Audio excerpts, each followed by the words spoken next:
দিনভর অভিযানের পর অবশেষে পুলিশের হাতে ধরা পড়েছে নরসিংদীর আলোচিত কিশোরী ধর্ষণ ও হত্যা মামলার প্রধান অভিযুক্ত নূরা। এছাড়া আরেক অভিযুক্ত হযরত আলীকে আটক করেছে আইন শৃঙ্খলা বাহিনী। এ নিয়ে আরো তথ্য জানাতে পুলিশ সুপারের কার্যালয় থেকে আমাদের সাথে যুক্ত হচ্ছেন সহকর্মী রাকিবুল ইসলাম। রাকিব, গাজীপুর ও ময়মনসিংহ থেকে গ্রেপ্তারের পর তাদেরকে কি নরসিংদীতে নেওয়া হচ্ছে? আর এর পাশাপাশি জানাবেন প্রধান অভিযুক্ত নূরাকে গ্রেপ্তারের নিয়ে আরো বিস্তারিত কি তথ্য আছে?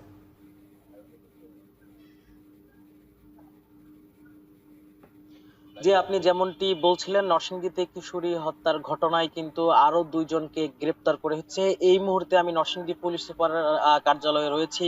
মিনিট পাঁচেক আগে এখানকার পুলিশ সুপারের সাথে আমার কথা হয়েছে। তিনি আমাকে যেমনটি জানিয়েছেন যে এই ঘটনার যে প্রধান আসামি নূরাকে গাজীপুরের মাওনা থেকে এবং হযরত আলী নামে আরো এক আসামিকে ময়মনসিংহের গৌরীপুর থেকে গ্রেপ্তার করা হয়েছে।